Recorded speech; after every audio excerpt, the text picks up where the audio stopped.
Welcome to Rates and Barrels. It's Monday, June 27th. Derek Van Riper here with Eno Saris back on the regular schedule, at least until the holiday next week. Of course, July 4th, 1 week from today. So we probably aren't recording an episode that day. Maybe we'll do one before then. I will be grilling that day. Yeah, I'm grilling. And drinking beer.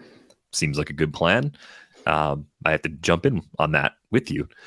The focus today is going to be on a few different things, replacing stars in the wake of Bryce Harper's injury over the weekend. We're going to talk about Alejandro Kirk and a case for not really fitting the mold. Alejandro Kirk has been really good so far this year, and there's some regrets on my part because I have him in exactly 0 leagues this season. We're going to talk about the absence of second half leagues, something that has existed in the past, but does not seem to exist anymore. And we got a few mailbag questions we're going to try and get to as well. So the first question today, if you are someone who has Bryce Harper on your team, or if you've been in a situation in the last few weeks where you've lost one of the other very good or star level players that has been taken down by injury, Mookie Betts, probably another good example based on what he has been doing. What is your best path to replace that player? Obviously, in some leagues, a lot of leagues, you can go out and try and make a trade. And even if you can't get a similarly projected player, you can at least get a better upgrade than you can from the waiver wire. But there's sort of two different problems here. There's the, sure, you can trade, go down that path problem. And then there's the, oh, you can't trade. You're playing an NFBC or you're in a league where people just are difficult to trade with. How do you try and survive a very lengthy absence from one of the very best hitters in the player pool? Yeah, it's a really difficult one because if you're like me and you've been using a little bit of your free agency auction money, every week, you don't have the big hammer. So if there is a big new player that comes up, you won't have, the $200, $300 you need to do to drop on to get one of those guys, the big new call up. And in fact, to be honest, like looking around, I feel like there might be one guy, and that's Corbin Carroll. And I don't know that there are a ton of other bat prospects that are knocking on the door that haven't come up yet. I guess like a Francisco Alvarez for the Mets there's a possibility he's up this year. And, I've heard some really good things recently about him covering holes that he had in the past and showing big league power, just, sort of 60, 70 raw power type reports. So that's exciting, but he's also a catcher and it might not hit. Both of them might not hit. Even Corbin, as good as Corbin Carroll is, like he might not hit right off the bat. And asking him to replace Bryce Harper, is asking for a lot. So I don't know that I see any really obvious hitters that could I'd be waiting to drop my hammer on to kind of replace Harper that way. So I think the only really answer is to just work the wire and try to do those little good pickups here and there and find the right name for this week. And the only problem with that too is that you're now down a roster spot, because are you going to drop Bryce Harper to get an extra spot in no IL leagues? I would at least wait to hear some more about the prognosis. Yeah, I would want more details before dropping him, but I think it's trending that way because we're still talking about 5 to 6 weeks at the shorter end, most likely. And given that we're already halfway or nearly halfway through the season, it becomes increasingly difficult to manage without a player like this. Just being short is harder right now. If I heard it was displaced, that's the big thing I'm waiting for. A non-displaced fracture, I think you can do on that lower end. Even 4 to 6. If it's not displaced, you don't have to do surgery. If it's displaced, you have to do surgery. You have to cut in there. And once you cut into something, then there's just the recovery time is always longer because you're just messing around in there, but if it's non-displaced, then he can wear like a soft cast, and it could be a matter of weeks as opposed to a matter of months. So that's what I'd be listening for, because in order to do the drip strategy of a little bit here, a little bit there, you kind of need that roster spot. Right. Because now what you're going to try and do is pick up 2 players that could replace Harper. And maybe one has a good week and maybe start sort of semi-streaming these guys, platooning two guys, or sort of have like an open door where you got one you like a little bit, the other one didn't turn out as good, so let's try replacing him with another guy. And that's the drip, drip, drip strategy. I think it's doing everything, digging in the corners that you might be doing already in your league. It's looking at the schedule. Oh, this team has a series in Coors, and this guy who's not actually rostered is going to be playing all those games in Colorado this week, and I'm going to stream this hitter. I think it comes down to a situation more like that. I mean, I think you're right as far as Corbin Carroll being probably the last really big impact prospect we're going to see this year on the position player side. Miguel Vargas might be another name. Maybe he gets a shot with the Dodgers. I'd be a little more worried about everyday playing time with him, whereas I feel like if Carroll comes up, they're just clearing a spot for him in Arizona.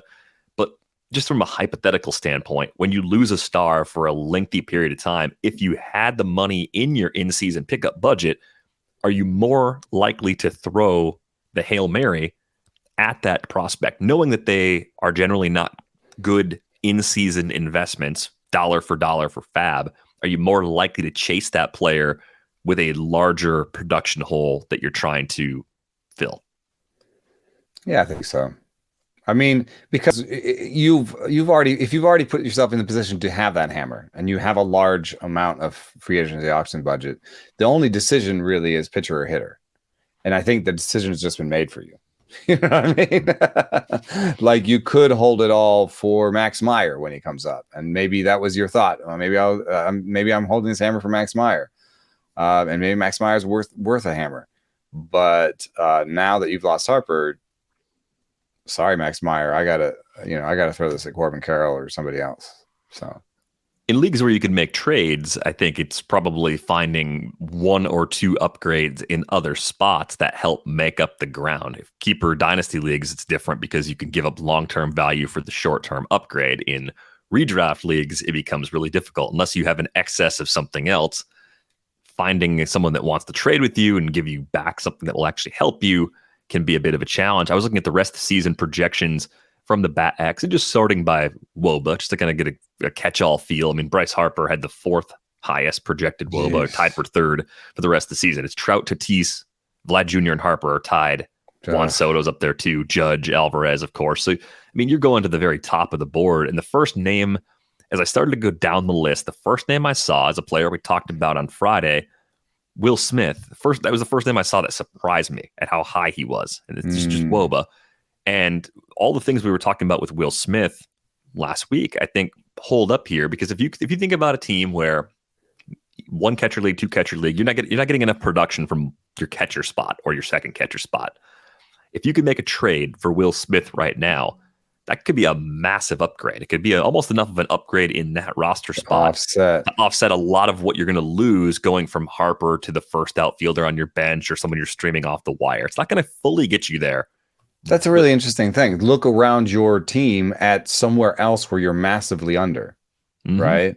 Because when I look at, especially, and I think this is even more true in like a 10-team league, because Will Smith is probably more available in a 10-team league, right? In a 15-team league, two catcher, they're like, no, I'm not giving you Will Smith. You know what I mean? So in this 1-team league, I'm looking at the wire and I'm saying, you know what? I can't do Harper, but I can find a replacement level outfielder pretty easily, because I'm looking at our 10-team league with 5 outfielders and a decent bench, and I'm seeing Brandon Nimmo, Mark Canha, Andrew McCutchen, Mike Yastrzemski, Randall Grichuk, and no, not one of them is ever going to do it for me. But Randall Grichuk at home for 4 games out of 7, now I'm into him, right?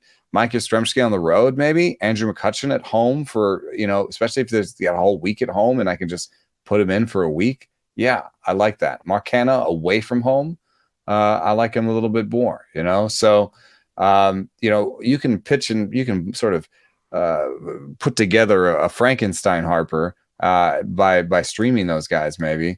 But to really do yourself better is like, maybe I'm really terrible at second base, and I just need to go get a second baseman, to go find a second baseman I could buy. And maybe that's more attainable. Maybe Will Smith more attainable. So I like that idea. I think your other angle is to find some players where the projections maybe haven't caught up to a new level of production. So that could be digging down to a Taylor Younger Ward players. or like a current breakout player that just is at a completely new level. Again, it kind of goes back to buying high, but buying high on Taylor Ward is not at all like trading for someone projected like a Bryce Harper. So maybe you end up being wildly right about a player that most of the league is relatively skeptical about. I think that's another path that you have to consider. Yeah, and I'm not suggesting that you should believe last 30 days splits, but doing the last 30-day split, you can start to see some players that might be regressing back to something you believe in. So Trent Grisham, amazingly, signs of life. Last 30 days, 240 batting average, 5 homers and 2 steals. That's way better than his overall line. And if you're just looking at his overall line, you wouldn't even consider him in that group of potential outfielders that you might use to replace. So I do think sometimes looking at the last 30 days changes your mind a little bit about a player. Lane Thomas is only rostered in 12% of leagues. He's hitting 272 with 6 homers over his last month. It's going to heat up in his home park, and it was always projected to be pretty good. So those are just two players that are kind of playing already in the middle of regressing to the mean in a positive way, however you want to put that, progressing to the mean. Yeah, I think the other part of this is attacking a few categories. Look at the standings and say, okay, I can't get all of what Harper does, but in what categories are the things that Harper was going to do most closely contested in this league right now? And saying, oh, okay, well, RBIs and home runs are really tight right now. So at least I'm going to prioritize going out and trading for Giancarlo Stanton. And that's going to be somewhat close in those categories, at least. Or I'm going to pick up Jesus Sanchez, who's maybe not going to steal me bases or hit for the same batting average, but maybe he's got the power ability. Or maybe I'm going to put Jesus Sanchez in my rotation of outfielders when he's away from home to try and capitalize on some homers. So yeah, that's definitely a good idea. And then here's a name that's really interesting for you if you decide that batting average is safe or puntable. Joey Gallo. Oof, yeah. I mean, that's if you just really. I mean, you're talking about Hail Marys and ideas like that. I mean, Joey Gallo is showing up on everybody's wire now, and people are getting really tired of him. The weirdest thing about Joey Gallo is that his barrel rate is almost exactly the same as it was last year, and every projection system says he's going to hit 20 more homers. I know. I'm just saying it's weird because it's like, I don't believe it, but maybe I should. Max Muncy is the other player that projections-wise shows up really high. I just think in his case, it's been explained for a couple of months now. He's just not healthy. He had the elbow injury. I just don't think he's right. So you can't, in that case, trust the projection for a reason that is well known. Another catcher, for some reason, a guy that's kind of standing out to me right now is Alejandro Kirk, because he pops in the WOBA projections. He's right up there with Rhys Hoskins and George Springer, Matt Olson, Kyle Tucker in terms of his projected WOBA the rest of the way from the Bat X. He's been very good so far this season. He's top 15 in Fangraphs WAR entering play on Monday with a 322, 409, 523 line, 10 homers, plenty of runs, plenty of RBIs, playing time, obviously now trending to the everyday sort of level. Aside from the fact I don't have him anywhere, and we'll talk more about that later, I start thinking about Alejandro Kirk, and I just get excited about the possibilities that other players who don't fit the mold of what scouts and baseball analysts are looking for, how they can significantly exceed expectations. I think there's a lot of times when we're looking at players and evaluating talent, we're looking at what players can do and then dismissing them because of a few things they don't do. Or in the case of Kirk, perhaps he's been dismissed at times because he's short and stocky, like very stocky. And also maybe some more legitimate concerns about his defense, right? Like, is he a great defensive catcher? Yeah, but I almost wonder if the position he played dismissed him to the point where people just totally lost sight of how much he could hit. Because remember, when Alejandro Kirk first showed up in the big leagues, the StatCast numbers were really good in a very small sample, right? If you blind resume it, like if you just gave someone that information and they didn't know anything about Alejandro Kirk And yeah, like I have some shares because of the good contact rate in the barrel rate. right. Like if you just looked at that, you'd say, oh, wow, I'm really interested in this guy. This guy seems like he can hit. And guys that hit like this play somewhere, even if the defense at catcher or even first base or a corner outfield spot, even if it's not where it needs to be. So, I mean, you could go way back to Jose Altuve as another player that just he's unique. And the story goes that several times Altuve showed up at the Astros camp and was just turned away because he was too small. And look how good Jose Altuve is. And again, we're talking about a very unique sort of outlier. But I just wonder how often players get pushed into a certain path because of physical characteristics, and then we miss out on players who are actually extraordinary players because they do these other things really, really well. Yeah, I mean, I to some extent, I wonder if this is the O'Neal Cruz thing in Pittsburgh is a little bit like that, where it's just like we're talking constantly about how tall he is and how big he is and how he can't be a shortstop, and it's like, who cares? Like, put him out there. Like, he's super, super exciting. It's a little bit different. It's like it's like, oh, what a burden to be like this massive athletic talent compared to like Alejandro Kirk. It's like, oh yeah, I'm totally like O'Neal Cruz. I've been overlooked just like O'Neal Cruz. What are you talking about? But there are sort of physical characteristics that we sometimes get all wrapped up in that don't help us, and sometimes our eyes deceive us. I was watching some Jack Sawinski, and I don't think that that he hit my eyes as much of an athlete as he is. You know what I mean? He's super fast, throws the ball really hard, and hits the ball really hard. I mean, he is an athlete of the top regard. This has come up with Hunter Pence, I think, in the past too. Just a player that does things in a way that doesn't look the way you would draw it up. Like if this is what a player should look like when he throws or swings the bat or runs the bases, right? So this has been applied to players in every sport for forever. It's not new.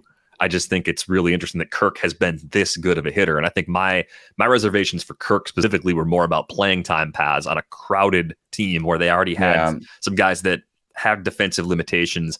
And then because of the other catching depth they had too, I was just worried there wasn't going to be a max playing time volume. Obviously, that has played out in a way where he has just shown, no, you're going to play me and someone else is going to sit. So a lesson to be learned for me in this case. But I'm glad you brought up the Pirates because they're one of many teams that has a bit of a pile of injuries right now. And as they get players back, they're going to make some decisions. They're going to make some decisions about young players that I think we're interested in. I don't think O'Neal Cruz is in danger of being shuttled back to AAA quickly when someone gets healthy. I think if he goes back to AAA, it's because of a prolonged stretch of a really high K rate. And I'm not suggesting that that's what's going to happen. I'm suggesting that that's really the only way they would send him down. But other players up and down the roster might not be nearly as safe because they're not necessarily a clear part of the Pirates' long-term future. Yeah, there was a Charrington, I think, was on the radio today. There's a Mike Persak, Persak, was a writer that was summing up what Charrington said. And this is what he said. Charrington says, the Pirates believe there could be developmental value for some rookies in going back to AAA when IL guys return. Reemphasizes that the healthier and deeper the Pirates are, the better chance they have to put their best 13 position players on the active roster. So, the way that I see this is there's probably two camps. One camp is, listen, we're building for the future. Let's put the best young players out there and see which one of these guys will be around when we are good again, right? So let's put Bly Madras out there, who's if you want to take a long shot on someone to replace Harper, there's a guy with power and speed that's hitting the ball hard and makes good contact. Who knows what'll happen with him? I think if I was owning the Pirates, I would rather see what he has to give me than what Josh Van Meter can give the team. But also what Ben Gamel can maybe give the team. However, the other camp is, let's never give up any value that we might have. Let's keep as much value on the roster and in the organization as we can. And so if you're thinking about it that way, then you're saying, okay, I'm going to demote Madras or Cal Mitchell because if I play Ben Gamble, who's a free agent at the end of the season, if I play him now in sort of an everyday role, I might be able to convince another team that he is a viable third outfielder replacement, like convince the Phillies even to trade for Ben Gamble for the next 2 months, or to convince some other team that this is a good player they want to trade for. Then I get a new asset into the organization from Ben Gamble, and then I can call Madras or Mitchell back up. So we were just discussing Mitchell and Madras, the two of us, and I was saying I prefer Madras because of the fact that he hits the ball hard, he makes good contact. But you were mentioning that Mitchell was a high draft pick, and maybe they believe there's more to him. Madras is older, 4 years older, 3 years older. So there may be a decision coming. If you do kind of the roster math that has been implied by this statement, there's going to be a decision coming on someone like Yu Chang, who I think will either be a DFA. I think he's a possibility for DFA. I think Park has been playing well. Hoy Park has been playing well, but I think he could be demoted. The best players that could be demoted, though, are Diego Castillo, Bly Madras, and Cal Mitchell. I think I think 1 to 2 of those players will be demoted once everyone's back. Because if you think about it, they're getting back Gamble, they're getting back Man Meter, Kevin Newman. So those are 3 guys that are coming back that they'll need to make room for. Yeah, I mean, Newman's a great defensive shortstop, but I'm just not confident he's ever going to hit like he did. Was that 2019, the year of the rabbit ball? Could make sense for sending him down. I would just think about he's 28 already. I would try to trade him to the Angels and say, hey, now you got a great defensive shortstop. At least you're not giving anything up there, and they kind of have some options already.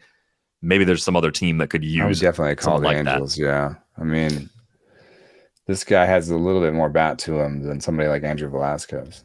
But I think this is just a good exercise to go through. The Pirates are the example we're using on the show today, but I think you can kind of look and see for non-contending teams that are trying to break in young talent, at least for this month before we get to the trade deadline, it's still tough to know if they're going to play the younger, more interesting player, or if they're going to take advantage of having some guys that have options left, send them back to AAA, and then wait until August to actually bring them back. If you're thinking about them in NL-only leagues or in keeper and dynasty leagues, it creates a lot of different opportunities to eventually end up with some good long-term value. Because I think once you flip the calendar to August, a lot of these younger guys are going to be a little bit safer. But up and down their lineup, most of their regulars have minor league options remaining. The only regular in the Pirates lineup that they can't option down without exposing him to waivers is Daniel Vogelbach. They could probably get away with putting him on waivers. He might refuse the assignment if he has the ability to do that, but they have more flexibility on that roster than you realize. And if you're clinging on to a young player with an opportunity there, it might disappear somewhat unexpectedly. Yeah. Like I picked up Madras in some NFBC leagues this week, and I did so on a very cheap level, single digits, and the reason that I wouldn't invest more than that is because he might be back down very soon, and it's just something that I have to consider. As much as I do like certain aspects of his production, I think it's also interesting when you look at a team like the Diamondbacks. We were just talking about, would you be super interested in Corbin Carroll when he comes up? What are the Diamondbacks going to do? And when I look at this Diamondbacks team, I don't actually see room for Corbin Carroll right now, because they may be shopping David Peralta, and he is a free agent at the end of the season, but I don't think you just drop David Peralta. You know what I mean? You're not just going to DFA David Peralta. He's 10% better than league average. Somebody might have some use for him at the trade deadline. Then you've got Alec Thomas in center, and that means that Dalton Varsho is a 4th outfielder / catcher, which means that I don't think even if you DFA Jordan Luplow, I don't see a starting gig. You only bring up Corbin Carroll if you have a starting gig for him. So even if you DFA Jordan Luplow, you'd have to be moving Pavin Smith to DH, which I don't think is great for the organization long term because he has some defensive value, right? Yeah, I mean they're playing Buddy Kennedy a bit right now too, so I think they do have a spot even if they hold Peralta. But I think moving Peralta at the trade deadline would make it obvious that there's a clear outfield spot that is Carroll's every single day instead of floating players to the DH spot. So I'm a little more optimistic about it, I think, than you are, but their incentive to call him up is what? After the trade deadline, yes, there might be room for Corbin Carroll. But I see him picking him up now, and you might be waiting 4 more weeks before he gets the chance, or 5 more weeks before he actually gets the call. And then at that point in August, what's their incentive to bring him up then? Right.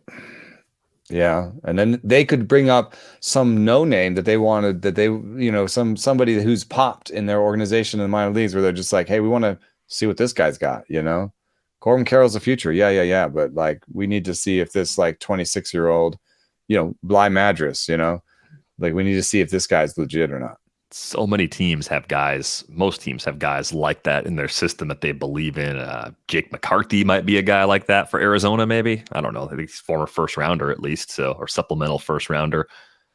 So all that to say, like if we knew 189 WRC plus in AAA this year. Like I understand if you have bench space, why you'd pick up Carroll now for a lot less than he'll go for if he is to get called up. But at the same time, that bench space. Realize you might be holding for a month and maybe all season without actually getting something back. It's just a really tough situation to read into. I spent on the pitching side. I bought Luis Patino everywhere. And got him from $9 to $22. So different amounts. I got like 4 or 5 shares. That's a little bit different though, because returning from the IL, you at least have a sense of like the timing of it, right? Patino is close. It's like 1 or 2 more rehab starts, and then he's going to come up. However, I still have the risk that I just spent a bunch of money on a guy who's the 6th starter / bulk guy in Tampa. Possible, but I was intrigued at the beginning of the season, and I remain intrigued now. So I think given how difficult it's been to find high-volume, great pitchers in many leagues, I would take the chance on Patino for a couple of weeks and see. Nick Lodolo probably fits into that too. I think he's got 1 more rehab assignment, and by this time next week, he could be back as a member of that Reds rotation. It's been a bit of a longer recovery for him than expected, but I also think that's just a reminder. Do not take the timetables that are first thrown out there at face value. A lot of times they are on the aggressive side. So especially when we talk about a young pitcher, teams tend to err more on the side of caution. I wanted to bring this up because someone asked about it, but second half leagues, I thought there would be second half leagues running at the NFBC and on fan tracks, and digging around a little bit today, I don't see anybody actually running them. Doesn't mean they don't exist anywhere. It just means the places I'm looking for them don't have them. And I find that to be surprising because we all love draft season. Most of us in the podcast writing side of this business play in 10, 12, 15 plus leagues. A lot of people listening play in at least a couple. And I think if you have, especially only play in one league, if you reach June or July and your team is buried and like this is not your year, keeper league or not, you just know that you're not going to win this year. Wouldn't you want to go through the process of having a second chance to play another partial season? I mean, it's not like it's not fun. We played a 60-game season back in 2020, and I think we were just grateful to have anything. So to choose that by design for the second half, to go through the exercise of evaluating players again and getting a chance to roster players maybe that you didn't have on your previous season-long teams, like all of that seems like a good thing for us as a collective group of players, but it also seems like it makes business sense for leagues to be out there for people to play. Yeah. And like looking at our league, there's a decent correlation between moves made and places in the standing. So there's definitely, that that league. I forgot about that league. Just when you go through, even if you have multiple leagues, if you go through the process of like, I have to do my FAB. Well, you start with the one that you're doing well in or the most money is on. And then you have the least amount of time and attention for that last league where you're in last place and there's no money or whatever. I think it would be a great idea to have this, especially like Maybe you don't want to add another one where you have to do lineups, but what about second half draft and holds? That would work. You know, there's a fascinating sort of tension between recency bias and maybe these new levels you're talking about. Maybe some players that have reached new levels, or players that look like they should be better in the future and are projected to be better that you just don't buy. You know, like the Max Muncy, I think, where you're just like, I just don't think he's healthy.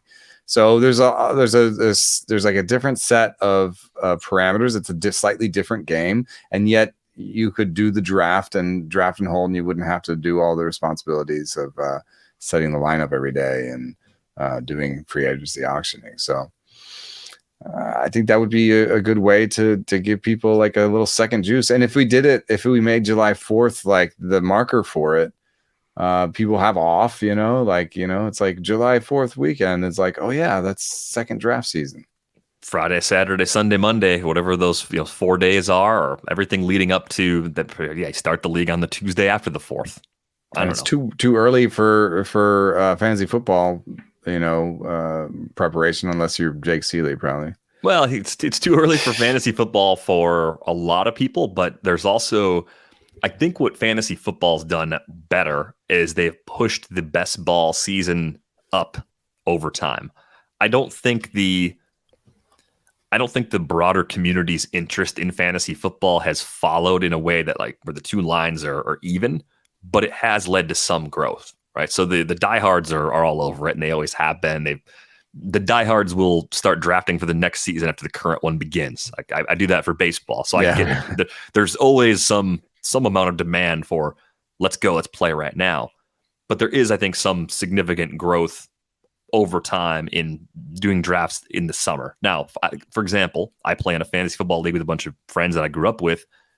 I don't think any of them have touched a fantasy football best ball yet this summer, even though I know there are companies out there that have been offering them, and they're populating plenty of drafts. I see people tweeting about them. It's not just Jake. Jake's not on Jake Island on this one. So I just think like you should look at that and say, okay, yeah, baseball's never football. We're not trying to make baseball more like fantasy football from the how it's played perspective, but creating more events and more opportunities to analyze players and build teams seems like a good thing. So, and keep people invested in your sport while your sport's still playing. Right. This doesn't really fall on Major League Baseball, but it's just another way to keep people engaged with your product if you happen to run leagues. I'm not trying to call out the NFBC or Fantrax. Obviously, if there was more demand in this when they did it before, they'd still be doing it. So something's a little bit off in terms of how much interest there was and whether or not it was worth doing. I think there is a little bit of a focus on betting. And one thing that's interesting is when you sort of look at the rakes, you look at what the house takes in DFS, because I think DFS was supposed to be, in a way, a thing that countered this, right? DFS, you can make a new lineup every night. That's the tagline, right? Make a new lineup every night. Right. But you lose heavy players when you take like a 16% rake, which is what some of the big houses are doing. So, if I'm a person that could maybe bet or maybe do DFS, and I see that the rake, is 16% there, and the VIG is like 9, what is it? It's like less than 16. 9 cents on the dollar, I think. Yeah. I think it's 9 in betting. It's a big difference. It's math. I still think there's overlap in these spaces in terms of people that listen to this show and play season-long fantasy. There's some interest in betting for sure. I don't think it's as much overlap for baseball as it is for other sports. I feel like the overlap in football, betting on a football game is a lot different than betting on a baseball game. Yeah, because clearly there's one game this week, and you can think about it all week, and it's so much less granular. It's just I love baseball. I don't like betting on baseball as much. It's not fun. If you said, here's $1,000, you have to go bet on sports with it, I would wait for football season and bet it on football games. I'd probably bet on basketball, yeah. Or basketball season too. But like hockey's like this too. I like hockey. I like watching hockey. Love watching baseball.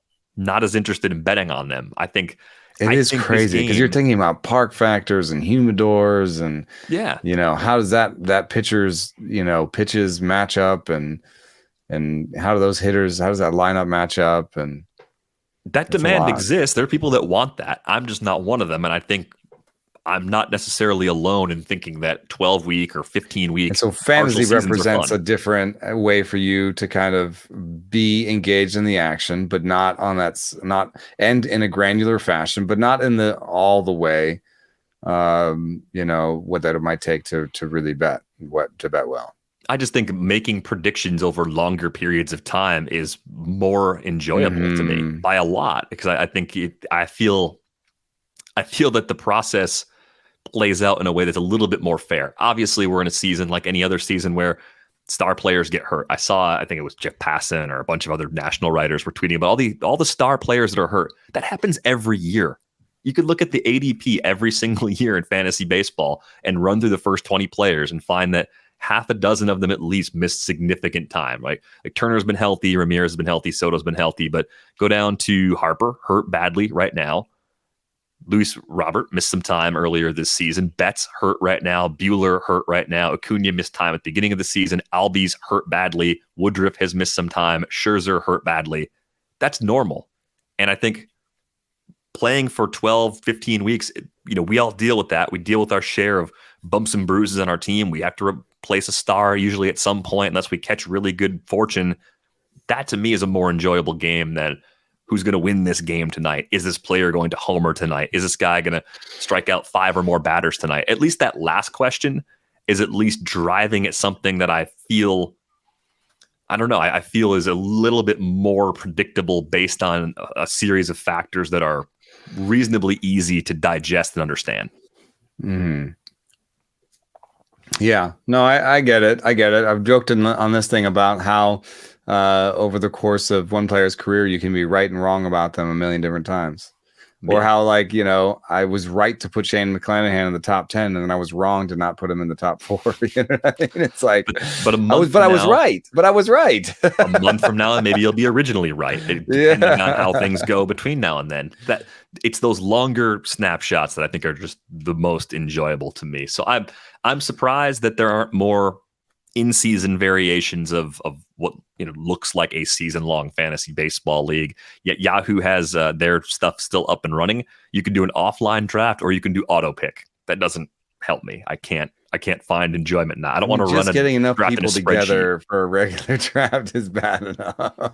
No, let's get 13 of our friends, and then let's make a Google sheet, and then let's take a 8-hour block of time to figure out how to draft all our rosters, and then you volunteer person over there, why don't you import all the rosters into Yahoo for us? Like that's not going to work. But people if NFBC had on their thing a draft and hold, 2-hour draft or whatever, just get on the system. Yeah, would you start? They'd probably get money from me.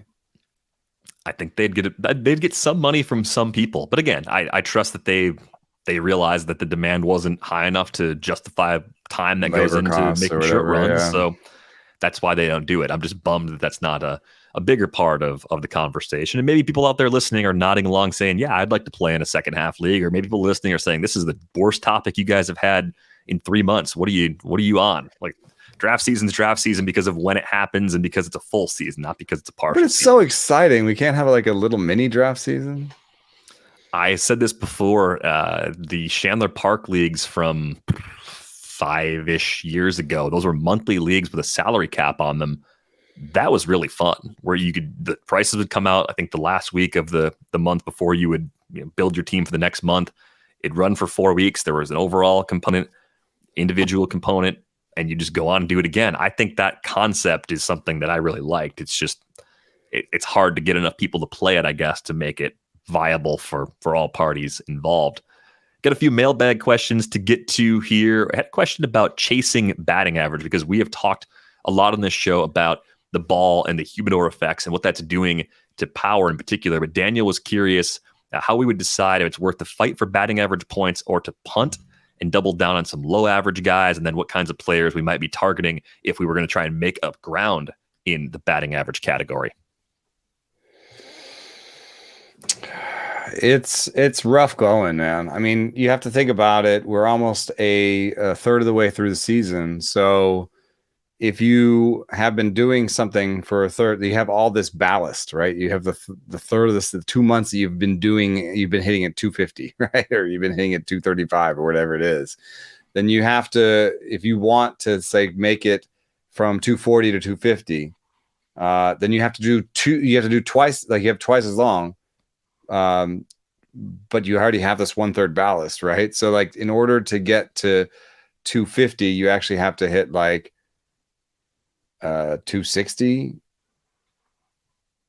255. Well, we're closing on the midway point in the season. I think we're over 70 games now. 2 months of 240, and you're trying to get to 260 at the end, or 250 at the end. Yeah, I think you have to do 255, 260. So if we're talking about even, like if we're right in the middle of the season, yes, if you were 240 for the first half and you were 260 for the second half, you'd end up at 250. So it changes what you need to do to make up that ground. But so now you have a chance of maybe doing 256, 257, but I think people give up on batting average a lot. Timing as far as punting it, I mean, we're far enough in the season. If you're really lagging an average and you're not particularly close, like you kind of punted it a bit on draft day and everything has come out the way you expected it to, I don't know if this is a good time to try and rally back. And I think this particular season, this particular run environment adds that layer of difficulty. That was implied in Daniel's question. It's just, if the ball's not flying the same way, how can we trust that the guys that hit the ball the opposite way or guys that do things that ordinarily portend a high batting average, how do we know they're going to come through given these massive disparities in this run environment compared to previous ones? Yeah, I just did a quick search of XBA on Fangraphs. They've got the Statcast leaderboard, and to your point, like Ryan Mountcastle, for example, has a 319 XBA and a 271 batting average. That's a top 10 XBA and the lowest batting average among the top 10 players in that, right? So you could say, oh, that's what you're looking for. You're looking for a guy who has all the components together to hit for a high average and has a lower average than the guys around him. That's what you want, How much of that is related to old Baltimore park factors? Fair question. How much of that is related to the ball in a way that hasn't been adjusted for yet? So, I mean, there's certain things I like about Mountcastle, but I don't necessarily think of him as a 319 hitter the rest of the way. Using this same method, two guys that pop are Jose Abreu and Kyle Tucker. I believe in those guys. Alec Boehm, I believe in he could hit for a good average going forward. But Max Kepler's on here, and I know his batted ball spray has changed a little bit, and there's some aspects that are more pro batting average. But given all that, he's hitting 244, and he's always hit for a low average. I'm just not buying that he's going to hit 303 the rest of the season. XBA isn't predictive on that level anyway.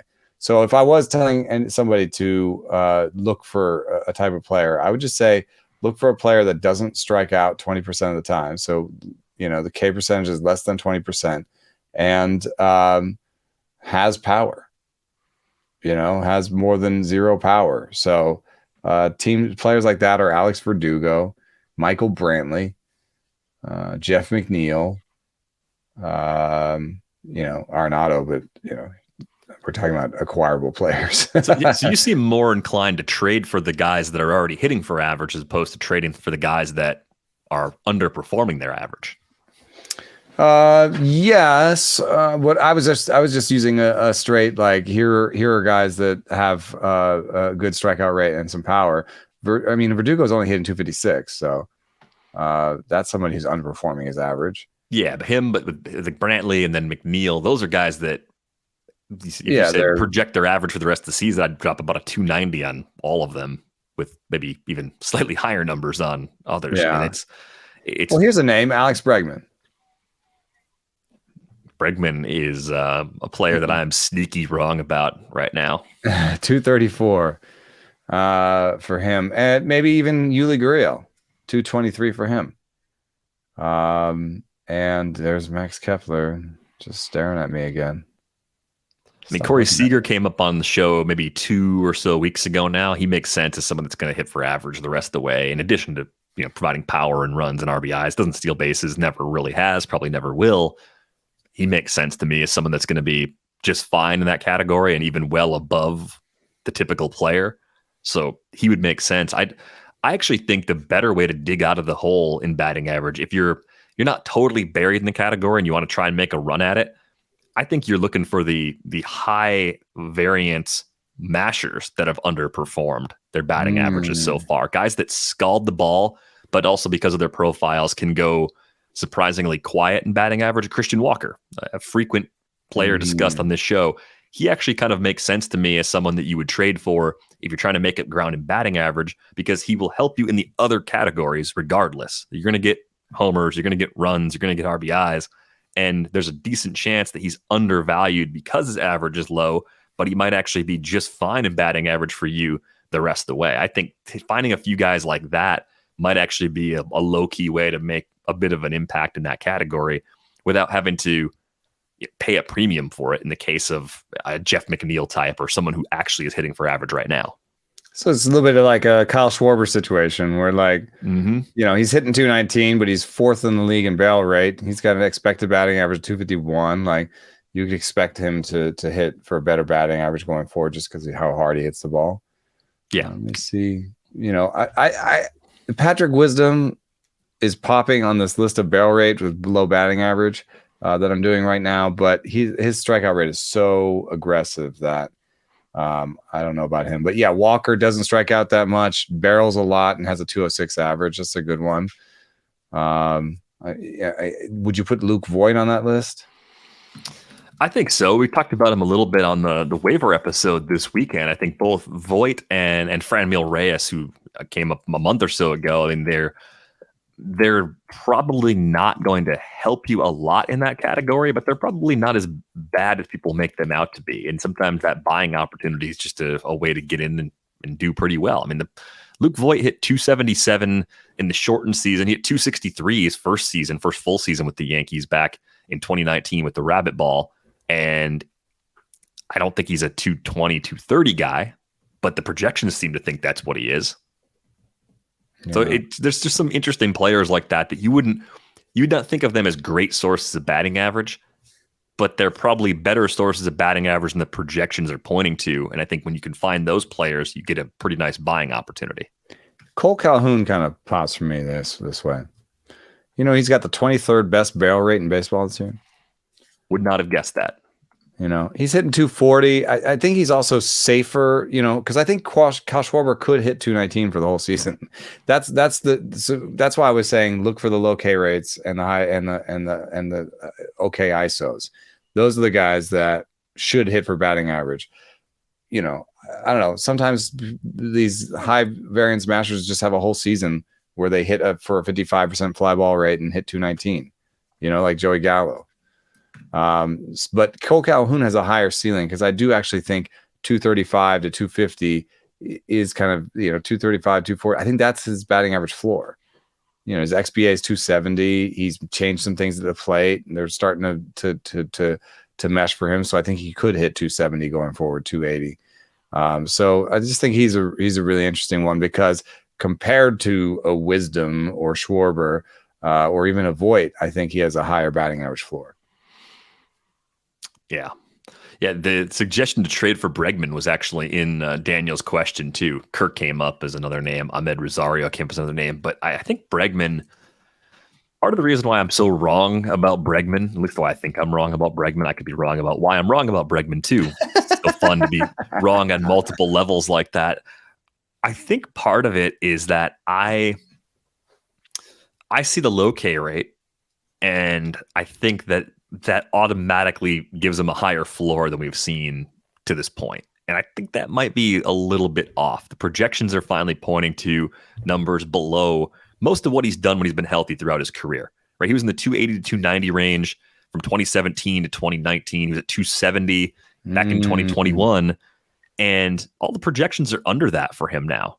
So the type of contact he makes and being so pull dependent for the power in particular has just been one of those things where I think was it Bregman or was it someone else that you said is maybe like a peak Brian Dozier because of how he gets to that power.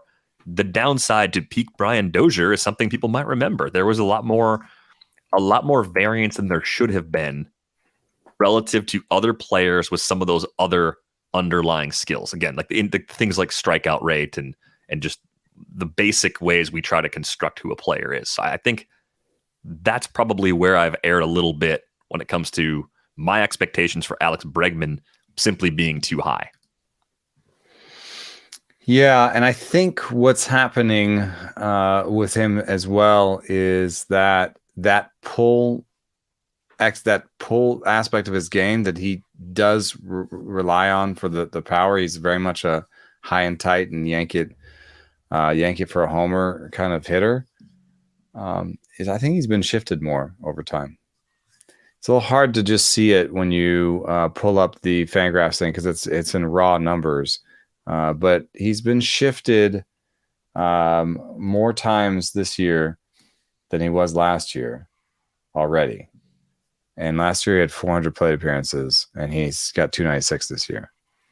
So that's just what happens. You pull the ball 50% of the time, you start getting really shifted, and that's probably robbing some batting average from it. Yeah. So a lot to think about throughout this part of our conversation. He because seems so safe as a hitter, dude. Yes, and I know even with the Dozier thing, he's safer. Didn't Dozier strike out more? Yes, he did. At the kind of middle, like this late 20s, early 30s, he was striking out about 20% of the time. Before that, he was just under 20%. He also ran more, though, too. So Dozier had that other way of making up fantasy value. Bregman just doesn't have that. So fast, dude. Was it all injury? Yeah, he crashed pretty hard. So weird. In the middle of the juice ball era too, you would have thought. Yeah, strange to say the least. But thanks a lot for that question, Daniel. I had a question here that came in from Tom about Ryan McMahon. I don't think we've talked about Ryan McMahon all season, and we're going to talk about him twice today.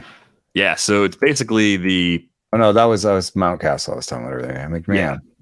Like, what's wrong with Ryan McMahon, if anything? I looked at the profile before we started recording. I don't see anything in that profile, at least at a glance, that gives me doubts about him in the second half of the season. I'm actually very surprised we're not getting more power from him. K rates and walk rates are in line with career norms. Barrel rate is actually up from where it was last year, up slightly from where it's been for his entire career. I don't see the flaw. What is wrong with Ryan McMahon? I mean, I think he generally strikes out too much, but 27% in this league is fine. It just, for some reason, the barrels are not turning into homers. He's not an extreme pull guy. Maybe he's going oppo with too many barrels, but I think he's a fine pickup. Yeah, the shallow league guy that might have become available, someone you could trade for, and I think because of the park also might bring more batting average than you would expect for a player with that K rate and with that profile. So could be another sneaky player that sort of fits into the let's make up some ground and average while we're also buying low on a player for some potential power too.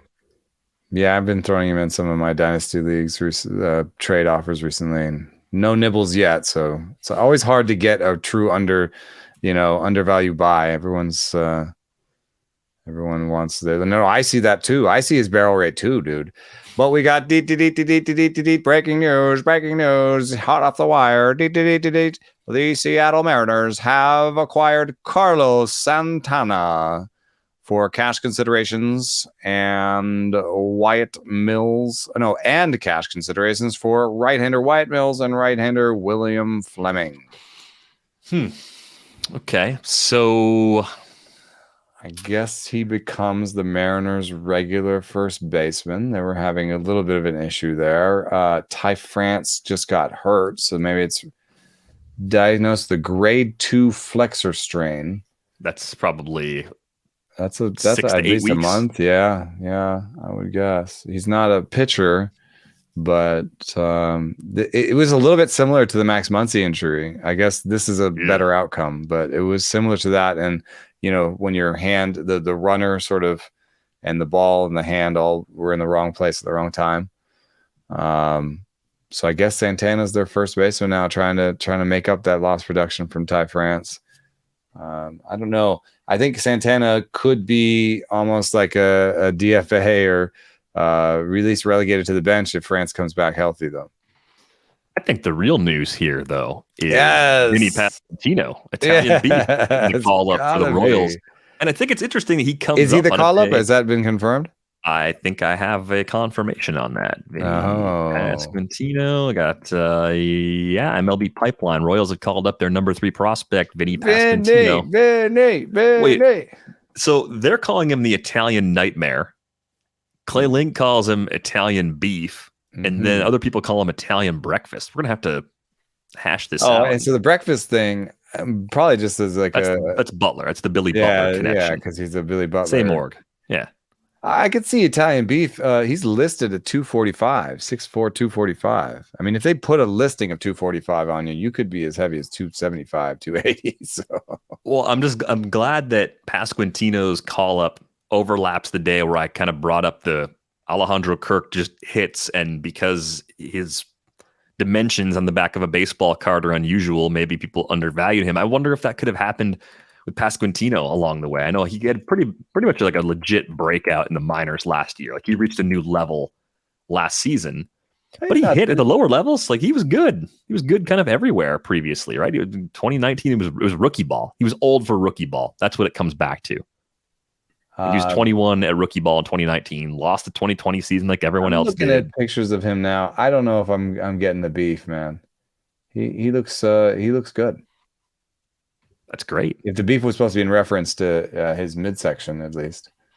I don't know. I just think people like Italian beef sandwiches. Yeah, that's good. And also, his power stats are beefy, combined with way nice strikeout rates. Very exciting statistical line for him. I'm very intrigued to see what he does. The question I had for you, though, is that when we first looked at him, I think he was a prospect of the week selection once upon a time. I think Vinnie Pasquantino's minor league numbers looked a lot like Nathaniel Lowe's minor league numbers.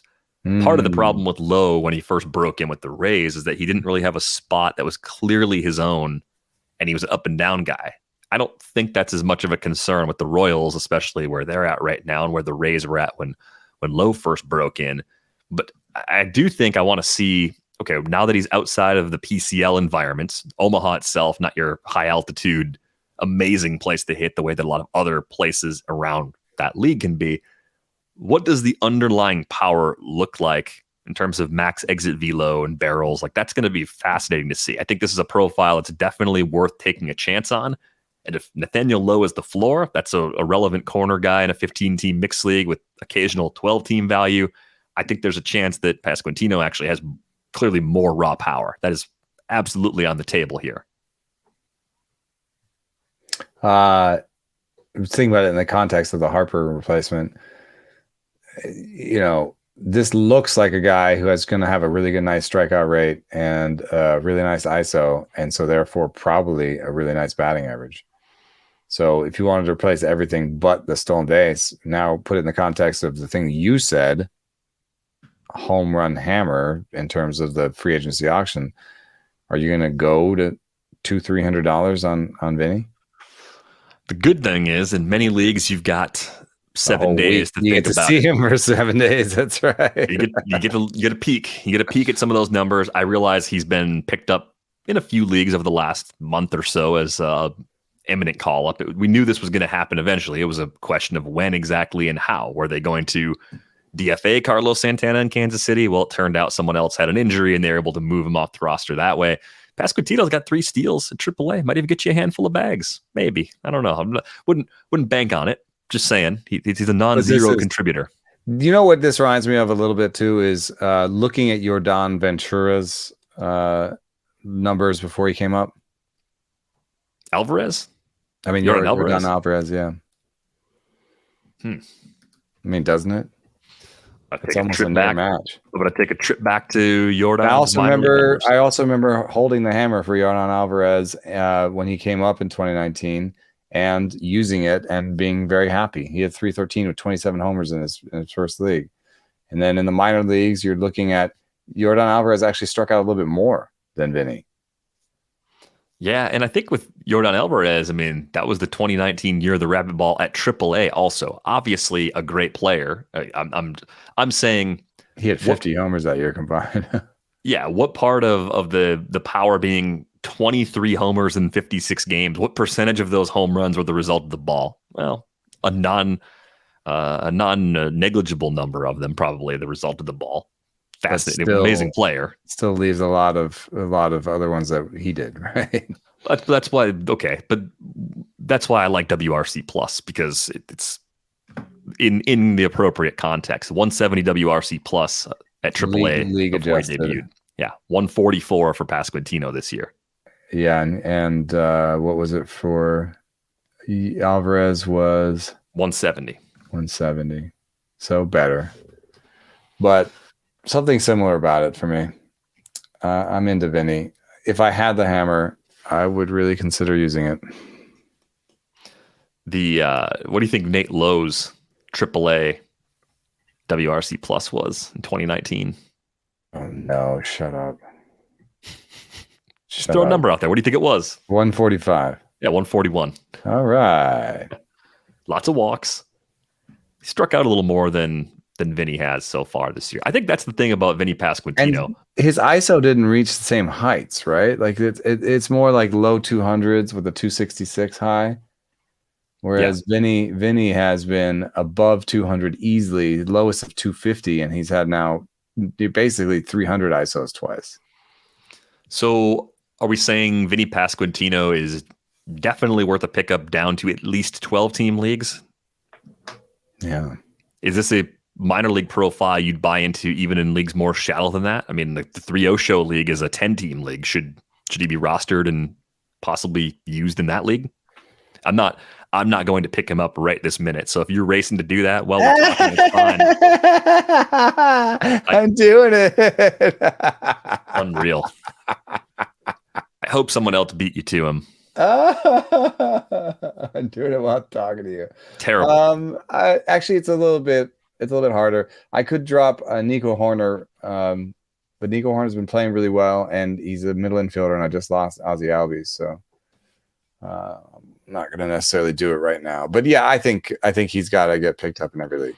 All right. So by the time we get to the end of this week, when the waiver wire, somebody did beat us. Yes, you deserve that. Who's Steven in third place? I think that's Steve Berman. Oh, nice. You got him. Good. I'm glad. Someone else got it, because I don't think it would have been right for you while I was piloting the show to just weasel on in there and make that move. First come, first serve. This is our PSA against first come, first serve. But in that particular league, I think it actually works. Works just fine most of the time. All right, I'm with you though. Pasquantino, I think there's enough there. There could be average, plenty of power, run production. It could all be there. And I think guys that strike out as little as Pasquantino does can come up and have a pretty high level of success right away. Yeah, 100%. And you just don't have any of the questions like we had with the Corbin Carroll. It's like, who are you holding the hammer for otherwise? And, if it's Francisco Alvarez, he's a catcher, and the Mets, have catcher. They're not going to go to a rookie catcher unless there's a catastrophic injury into one of their regular catchers, right? And if you're talking Corbin Carroll, they've actually got players in there. So who else are you waiting on? This is probably who you were waiting on. And unless there's an objection from Mr. Vinnie Pasquantino himself, I'm still pushing Italian Beef as the best of the nicknames, but it's really his call at this point. And hopefully we'll see him have a nice productive first week, because look, if I can't have him, if I can't get him on my teams, I want someone else to just empty the fab piggy bank. That's the next best thing to me getting a player that I want. If you've got a question for a future episode, you can email us, ratesandbarrels@theathletic.com. You can also ask the question in the comment section underneath this video on YouTube. If you're watching us on YouTube, be sure to hit the like button and subscribe to this channel. If you listen to us on Apple Podcasts or Spotify, We'd really appreciate it if you took a moment to leave us a nice rating and review. If you'd like to sign up for The Athletic, you can do that for $1 a month for the first 6 months at theathletic.com/rates and barrels. On Twitter, you can find Eno at Enosaris. You can find me at Derek Van Riper. Rates and Barrels returns on Thursday. Thanks for listening.